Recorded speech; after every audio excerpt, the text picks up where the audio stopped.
I'm Jacobus Loizu. I'm an urban planner. I studied in London. I worked in Cyprus the last 4 years. I worked at consulting for sustainable mobility plans, master plans in Limassol, both sides. I am also a co-founder of Oppo Collective, which tries to bring the discussion on how cities can become more inclusive, greener, and interesting in general. And I wanted to start this lesson. First of all, the lesson is cities for people. What does this mean? We'll learn throughout this lecture, but I wanted to start with an ice-breaking activity. I want you for 3 minutes to sketch a building facade.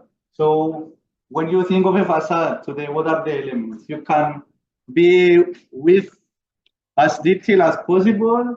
It's for comparative. We want to do it. Wait, you think you have to be there. We will continue after the lesson.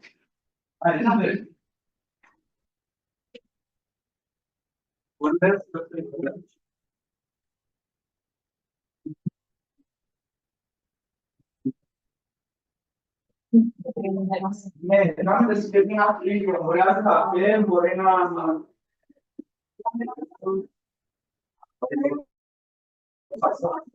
oh, no pasar todo.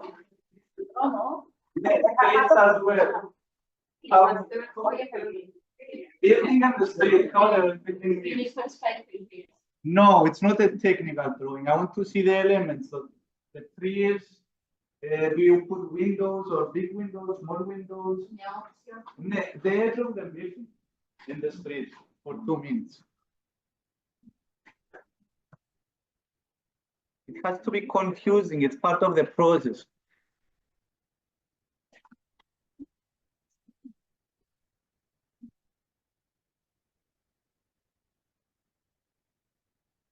Think about the land uses, what land use is the building, no cheating.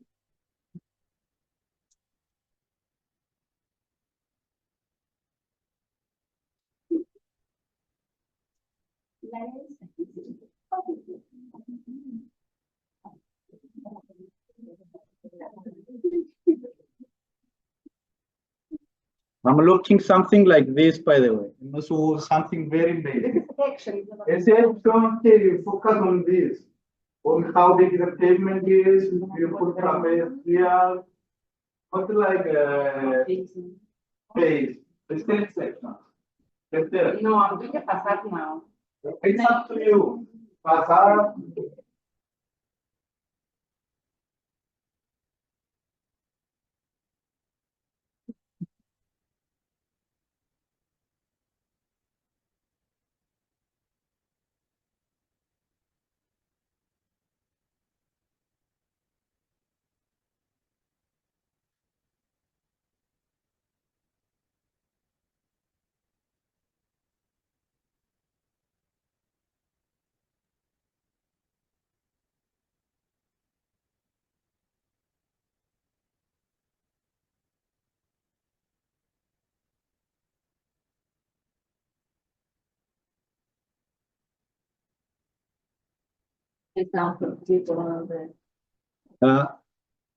We are doing something like this. I don't know why the camera is not allowing me to share. We can.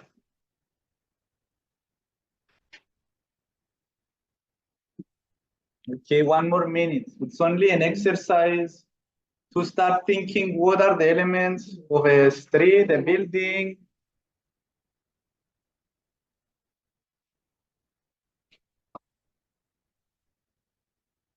Oh, Marina, I start now. Questo planning. You are focusing on big things. You are architects. I'm an urban planner, by the way. That's why I'm maybe mouse.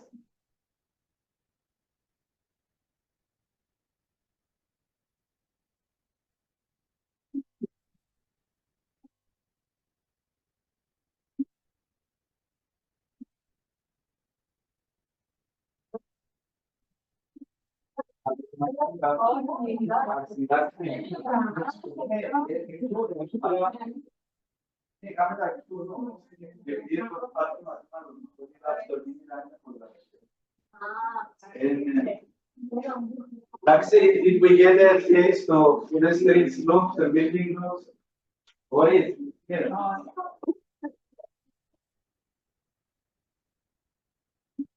But it's not a drawing class, it's just as an icebreaker. We'll do one more sketch later, so now you can stop. No, you don't want to stop. Yeah, Dax, I will show some things and then we continue at the end of the lecture. So okay, focus. No, we can continue after the boring part. So now we are starting the theory of what is cities for people, and we have to, before we understand what is a city for people, we have to look at the history of urban planning, how we planned cities in the past, and how we used to do it in 20s, 1960s. That whole, first of all, we can start by noticing what was an urban planner back then. So urban planning was these men deciding the future of a whole city or a region based on models, instead of going outside in the streets and observing, understanding what is the human element of a city. So when this is how we design cities, we get cities that are based on efficiency, on cars. How can we make the car more efficient? How can we destroy neighborhoods in order to create motorways? Because motorways was for the economy, so that people can go to work and then come back. And this was the mentality back then. So this is very interesting. This is the plan for Amsterdam in 1960s. In 1960s, Amsterdam hired an American to design the future, how Amsterdam should look like in 2000. So this was the plan for Amsterdam in 2000 in the 1960s. And so this was the vision, a city with motorways, a city that is all about work and residential, separating them. And then what was the change and how the theory developed for more inclusive cities was this woman here, which is Jane Jacobs. I hope you all know her. I mean, it's Urban Planning 101. She was the starting point for this transition to more people-oriented cities. She was a journalist, and she wrote a book, which is The Death and Life of Great American Cities in 1960, where she focused on observing. She wanted to understand why one park is busy and the other park is very boring and lifeless. And this developed a whole theory by Jan Gehl, who tried to combine psychology with urban planning and architecture. So I think these are the two main people who are influential in urban planning theory. It's Jane Jacobs and Jan Gehl.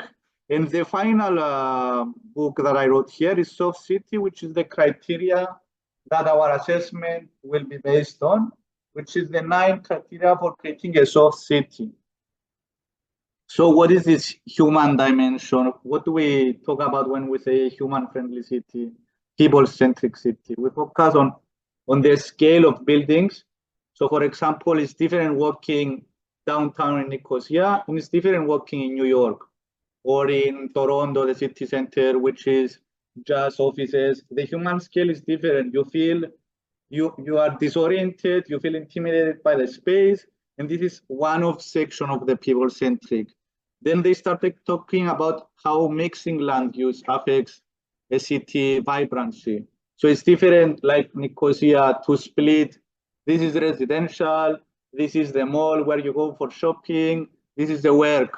So we will have to study how we use mixed use zoning, how we use horizontal and vertical mixed use. So within a building, we have many different land uses. So the ground floor is a cafe, then the second floor is an office, then on top there is residential. So these are the things that we should have in mind where we are talking about a people-centric city.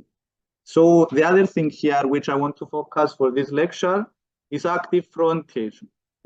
What does active frontage means? We'll see it later, but it's about when there is a connection between the building, the inside of the building, and the street. When there is a window, when there is a cafe, when there is usage, it's not a blank wall that you just walk past. So also we had the lecture by Luca Bertolini last week, which talked about the car dependency, how if we focus only on the car, we start being the missing. We are outsiders humans. So we have to reduce the car dependency. We have to reduce the need for car parking, and we have to free the space for walking and cycling. We have to focus on public life because we forget that streets are a public space as well, especially in Cyprus. But yeah, it's okay. And streets are a social space. We have to observe how people interact in a social space. We shouldn't focus only on modeling and what the models say. We have to see it and observe what the public space talks about. For example, Platea Eleftheria, we always judge it, but whenever I pass, it's full of people. It's animated by people. Somebody is drinking whatever, somebody is sitting, somebody is down, somebody is up. You have to observe, you have to count, and then you have to provide an evidence-based argument that this design is good or bad. Okay, maybe these squares are overly designed and limit some freedom of movement, especially with the security, but that's another topic, which leads to safety and comfort. A people-centric city has to be an inclusive space where a 13-year-old boy or girl can go to his private lesson or to the school with his bike or walk, and he's not dependent on his mother or father. So these are the things that we should take into consideration when we talk about people-centric cities, the independency. How can I go to my work or I can't go to my work? So yeah, active frontage, what this means, and this is what we will also study in our site visit. Part of what we'll study during the site visit is comparing the different types of facades. So this is what I wanted to, if you see what's the best to walk past, a blank facade which is only the same, there's no texture, there's no details, it's only concrete, or a pub with the glass, the wood, the nice logo. All these things have an impact in the walking experience. So we have to take them into consideration when we are designing buildings, because so for example, in Cyprus, most of the ground floor in the new buildings is a parking spot. How does this affect the working experience? How does this create a not active experience or a facade? So yeah, it's different to think about how edges can be used as a sitting space. So did you design a facade that people can sit on the edge? Did you design a street market for your facade? Like, these are the things that we should take into consideration when we are talking about people-centric cities. And it's very evident, so you can compare one street with where on the right-hand side you have a space where people walk because it's full of glass, different texture, entrances, going in and out of the office or to the building. And on the left-hand side, you see a blank wall, which is protecting a parking. So it's obvious that if you design a city for the left side, you won't get any pedestrians. If you start designing cities where, or even buildings at a building level, where people have this interaction in and out, it's more logical that you will see people walking outside. So for example, how does this apply in different scales? So designing a residential building, you might have to do this in your master's or in previously. But how do you consider the windows, the balconies, the internal, the back street, for example? Is it something only for humans and a garden, community garden, or is it again like everywhere in Cyprus, the car has to be outside my door? So these are the things that you should consider. And or this is, for example, urban design. This is Brighton New Road, and in Brighton. And Jan Geer, who is the architect I was naming before, redesigned this public space, which is a street, to be shared. Something like Static Gradus, but better. So you can see the different uses that this design allows also. Before it was like this, so the potential uses are very limited. You can only see cafe, people walking, nobody wants to stop, it's only parking. And then you see people of different ages, different vehicles, a taxi can enter, you can go with the bike, you can go walking. This is English weather. I think that Cypriot weather is sometimes better in general. So yeah, it's again designing the edges, how it's connected with the park, how it's connected with the land uses around you. And this goes into different scales, how we design neighborhoods. So it's if you walk down a street in Tokyo, you will not see any on-street parking. It's the concept of on-street parking does not exist in Tokyo. So if you have a car, you have to show where your car parking is, where you have a designated car parking. You have to rent it or own it. You cannot own a car if you don't own a registered parking. So imagine this happening in Cyprus. There will be like chaos in the demonstrations. So yeah, and going back, there is a hierarchy of road systems. You have your avenues where the cars can go, but there's also bicycle lanes, there is big pavements. And the back alleys are designed for humans. It's designed for greenery, it's designed for interaction, it's designed for, so you can get designs as provocative as this. This has, it's as if it's in and out of a city. There is windows, the textures are different, it has green, it has parking for 3 bicycles, even with a kid carrier. You have the parking. So this is what I would say innovative car-centric architecture is. And obviously the working experience is affected by how we design our buildings. Similarly, like this is one of the million examples. If you ever go to Tokyo, which is amazing, you will find this this type of buildings, and which is very transparent, and it's also creates a connection with the surroundings. It's not it's design that is externalized. You are connected with your city. It's not, this is me and I want to put a fence which is 2 meters and only my kids can play in the private courtyard. We have to start thinking architecture more inclusively, even in a singular plot. Again, this is Seoul, which decided to convert a huge motorway that was built in the 1960s. So with the previous urban planning trend, they destroyed this huge motorway in order to become a park, a canal. It's a really cool space. And obviously, after the design started, people started walking. There was a shift in walking. There was a shift down in the temperature of the city, because you replace a concrete motorway with water, with textures. People want to go there.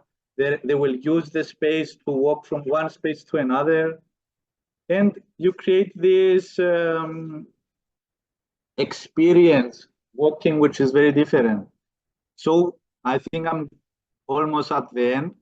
And we can compare also like how new development is happening at the left in Limassol.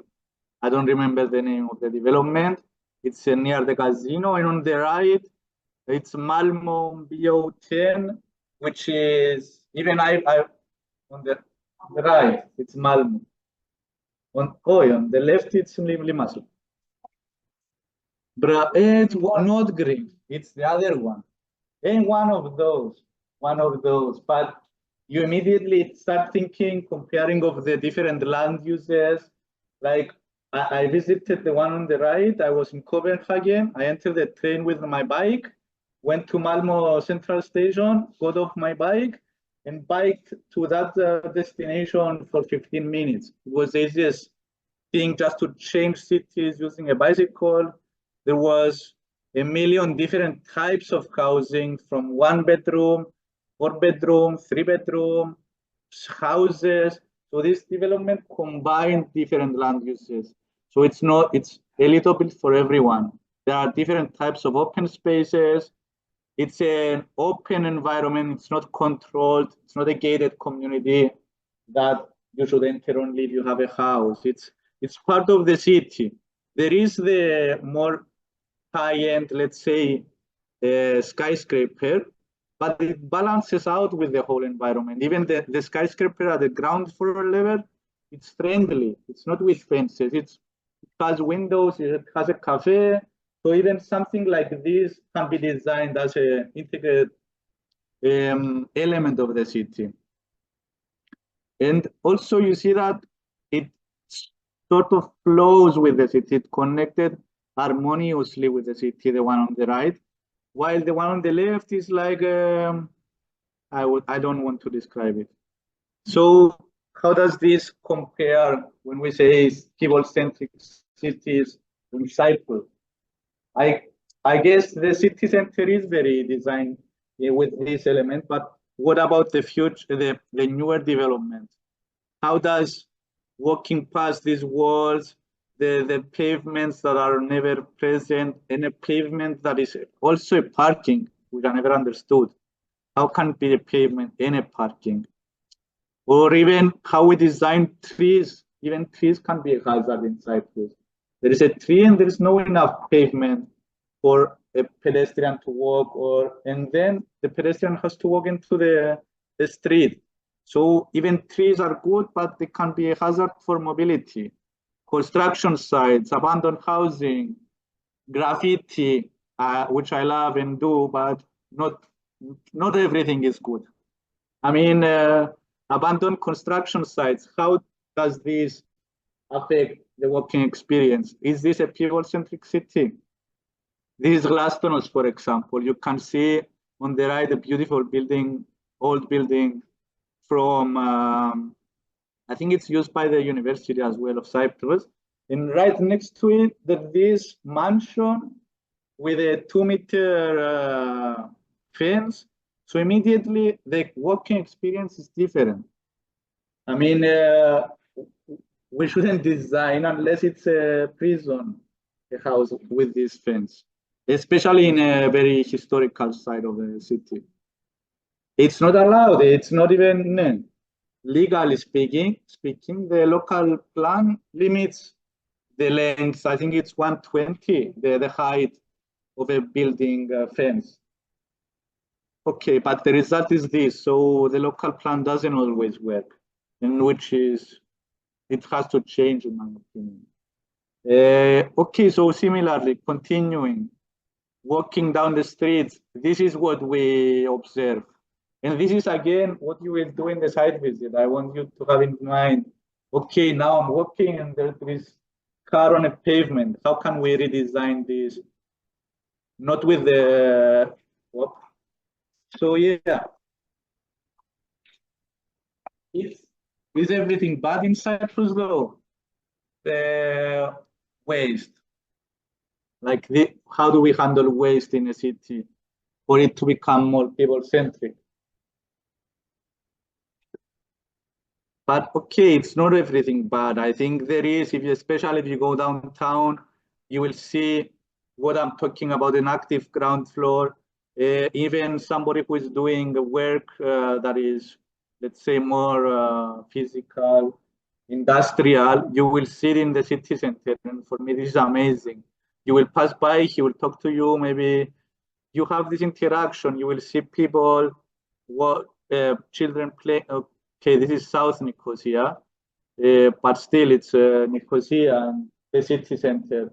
You will see public spaces that are used as an activity zone. People will take over, they will do different uses. And also on the right, you have these old school restaurants that for me, the most important element from here is the pot. This is very Cypriot element, the pot outside the front. This is one very clear element of what is a nice facade for me. If you see this different type of pots, this is a paint. It's not even a plant pottery. It's not even a pot. It's just a paint bucket and they put a plant in it. So for me, this is what cities for people is. Seeing stuff like this. And we are wrapping up, this is part, it's an extract from the Soft Cities book that I recommend that you go over. And it's especially for the 9 criteria, you have to read them, understand the 9 dimensions, and investigate further how we design balconies, how trees affect biodiversity, the water feature, how does it affect the experience, how we design the arcade for shade. And we finalize this lecture Cities for People with another sketch, and we can share our results. If you have, you can edit what you did before, or you can create something different with some elements that you understood from today. And what, so my main takeaways from this small lecture is that we have to focus on observing cities, not doing only models and thinking only in model language, which is valuable, and collecting data is valuable. But we also have to have critical thinking. Why are we designing for cars? Why do we have always motorways in the city center? And yeah, I think you should start reading as well more yourselves. So yeah, please finish your sketch with what you listen. And we can wrap up with questions. And who wants to show his work? Marina. Wait. Fíjate, ωραία.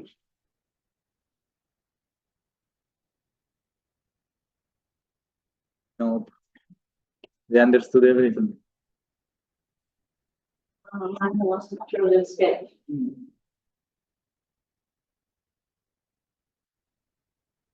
Any questions? Who wants to share? Okay.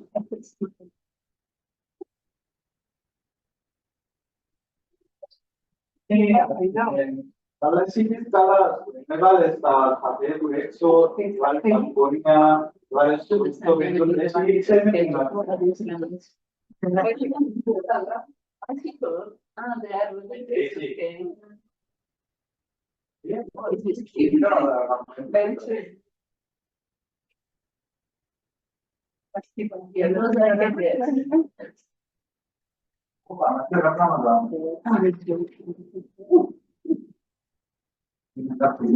È un Italian side. quando ha pagato noi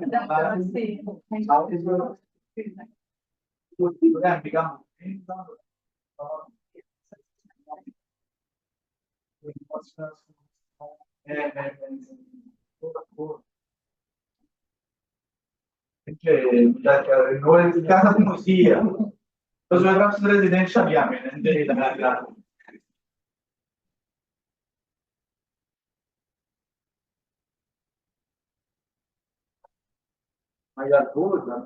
no. It's very you even put perspective.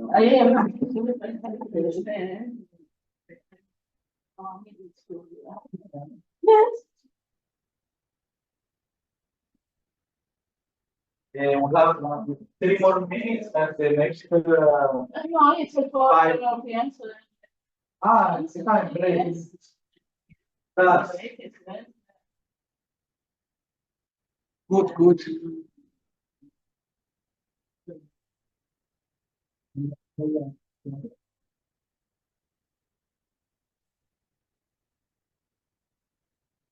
Poi posso scegliere, poi la fatti per break, la metà mascio.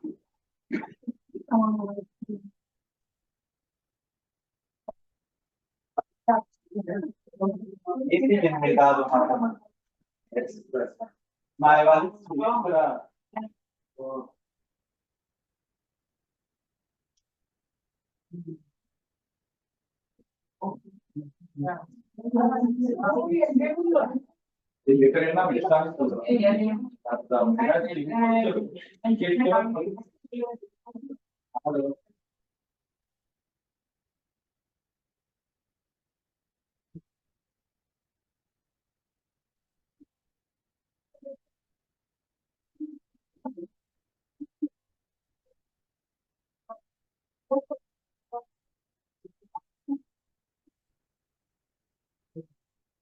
Any questions, Kadi?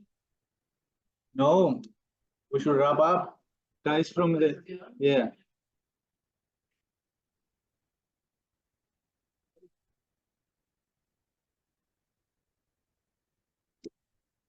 I can go ahead. Yeah, no, maybe because I remember the. Yeah. I'm wondering, what's the actual definition of the software as opposed to, I mean, I've read cities for people like that. I know that the contour of the city actually works. No. So what is the difference, if any? How is it? Because it has that term, Yeah. as opposed to hard, what makes a city so.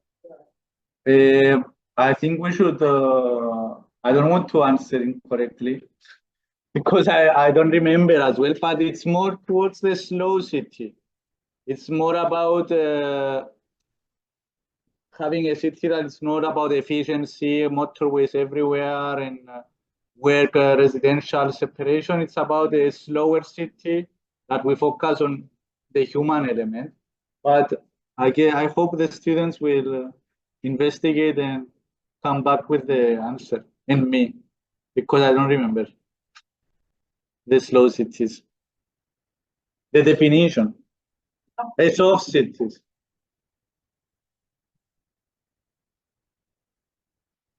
Any other question? Yeah.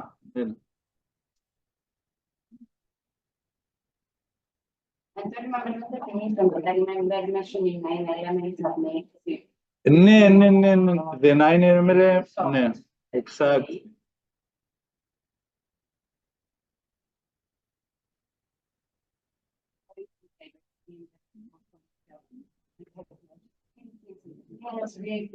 Exactly. The materiality, I don't remember. Wait, I don't remember the exact 9 elements, but I remember like the inclusion in diversity. And Bravo. Diversity of public space as well. And environment, adaptable, resilient, and multi.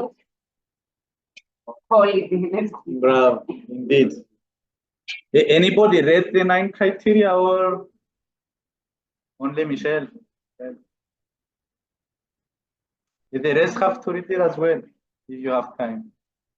It's in the no. Bravo. Okay. Wrap up a bit early, but the next lecture is at 4. Okay. I'll say a couple of words. Okay, thank you, Jakob. Thank you. I suggest a couple of things, guys, because I didn't see you tonight. So I don't think we have any students from NTUA online today. No. Next week. So we'll have to repeat this to the NTUA students next week, or maybe we can do something else.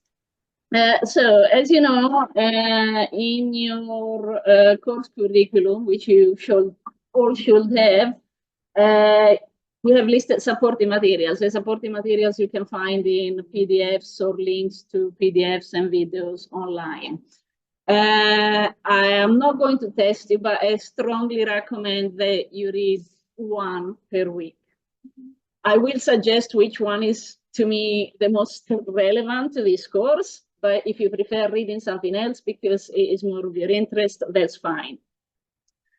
For last week, I strongly recommend reading Luca's paper, which is called Planning Cities Beyond Mobility. You've seen the presentation. For this week, I suggest that you should read Cities for People, not the whole book. Ideally, all the chapters are listed here, but at least the introduction. I think those are very, very important. I will give you a very small task for next week, and what we can do is a few of you or a volunteer can explain the definition of a soft city to the students in Athens who will be joining us next week. Should be relatively easy to find in the book. Do we have a soft city there? But in which? Yeah, we only have 9 criteria. So you have to search for it. Do some research online, see if you can find the book. Or you can come and knock on the door of our lab, A006. The book isn't, no, the book isn't in there. You took it away. So you just have to pack. I think you can find it online. The definition of a soft city. So next week, except for the free lectures, we will also be talking a little bit about the field work, what we will actually be doing, which will be based on the 9 criteria of the soft city. Yes. Announcement, we are going to switch around 2 lessons. So lesson 4 and 5 will be switched around. So on Monday, 14th of October, we will be doing the lectures about evidence-based design and planning. And we will actually go on the site visit on Monday, 21st of October.